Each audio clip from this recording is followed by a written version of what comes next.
बोलो संतोषी माता की जय। संतोषी माता व्रत कथा। माना जाता है कि यह कथा पढ़े बिना संतोषी माता का व्रत अधूरा होता है। तो आइए सुनते हैं संतोषी माता व्रत कथा। एक बुढ़िया थी जिसके 7 पुत्र थे। उनमें से 6 कमाते थे और एक बेरोजगार था। वो अपने 6 बेटों को प्रेम से खाना खिलाती थी और 7वें बेटे को बाद में उनकी थाली की बची हुई जूठन खिला दिया करती थी। 7वें बेटे की पत्नी इस बात से बड़ी दुखी थी क्योंकि वह बहुत भोला था और ऐसी बातों पर ध्यान नहीं देता था।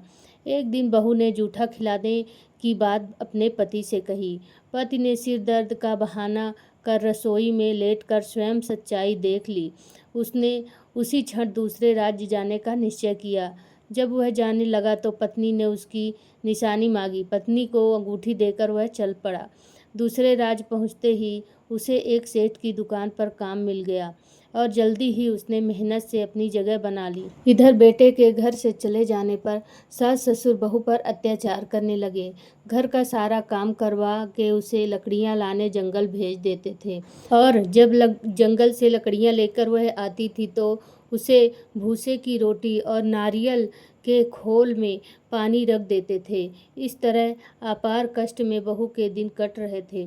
एक दिन लकड़ियां लाते समय रास्ते में उसने कुछ महिलाओं को संतोषी माता की पूजा करते देखा और पूजा विधि पूछी। उनसे सुने अनुसार बहू ने भी कुछ लकड़ियां बेच दी और 1.25 रुपये का गुड़ चना लेकर संतोषी माता के मंदिर जाकर संकल्प लिया।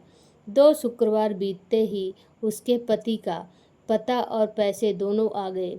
बहू ने मंदिर जाकर माता से फरियाद की कि उसके पति को वापस ला दे, उसको वरदान दे। माता संतोषी ने स्वप्न में बेटे को दर्शन दिए और बहू का दुखड़ा सुनाया। इसके साथ ही उसके काम को पूरा कर घर जाने का संकल्प कराया।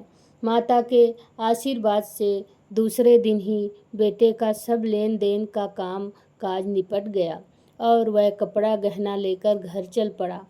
वहीं बहू रोज लकड़ियां बीनकर माता जी के मंदिर में दर्शन कर अपने सुख दुख कहा करती थी।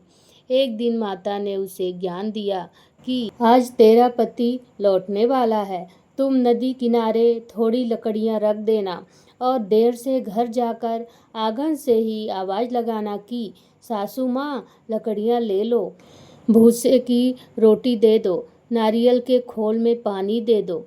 बहू ने ऐसा ही किया।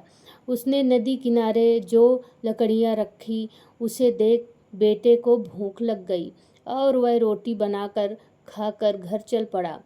घर पर माँ द्वारा भोजन का पूछने पर उसने मना कर दिया और अपनी पत्नी के बारे में पूछा। तभी बहू आकर आवाज लगा कर भूसे की रोटी और नारियल के खोल में पानी मांगने लगी। बेटे के सामने सास झूठ बोलने लगी कि रोज 4 बार खाती है, आज तुझे देखकर नाटक कर रही है।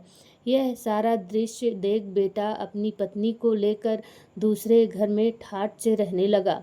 शुक्रवार आने पर पत्नी ने उद्यापन की इच्छा जताई और पति की आज्ञा पाकर अपने जेठ के लड़कों को निमंत्रण दे आई। जेठानी को पता था कि शुक्रवार के व्रत में खट्टा खाने की मनाही है। उसने अपने बच्चों को सिखाकर भेजा कि खटाई जरूर मांगना। बच्चों ने भरपेट खीर खाई और फिर खटाई की रट लगाकर बैठ गए। न देने पर चाची से रुपए मांगे और इमली खरीद कर खा ली। इससे संतोषी माता नाराज हो गईं और बहू के पति को राजा के सैनिक पकड़ कर ले गए। बहू ने मंदिर जाकर माफी मांगी और वापस उद्यापन का संकल्प लिया। इसके साथ ही उसका पति राजा के यहाँ से छूटकर घर आ गया। अगले शुक्रवार को बहू ने ब्राह्मण के बच्चों को भोजन करने बुलाया और दक्षिणा में पैसे ना देकर एक एक फल दिया। इससे संतोषी माता प्रसन्न हुई और जल्दी ही बहू को एक सुंदर से पुत्र की प्राप्ति हुई। बहू को देखकर पूरे परिवार ने संतोषी माता का विधि विधान से पूजन करना शुरू कर दिया, अनंत सुख प्राप्त किया और वह सब परिवार मिलकर हंसी खुशी से रहने लगे। बोलो संतोषी मात की जय हो। शुक्रवार का दिन माँ संतोषी को समर्पित होता है। इस दिन माँ संतोषी की पूजा और व्रत का पालन करने से माँ संतोषी की कृपा बनी रहती है। मान्यता है कि पूजा के साथ व्रत कथा का पाठ करने से जीवन में कभी धन संपदा की कमी नहीं होती है। हिंदू धर्म में हर दिन किसी न किसी देवी या देवता की पूजा अर्चना की जाती है। वैसे ही शुक्रवार को माँ संतोषी की पूजा का दिन माना जाता है। जो भी व्यक्ति शुक्रवार का व्रत करता है उसे जरूर माँ संतोषी की व्रत कथा पढ़नी होती है और सुननी चाहिए।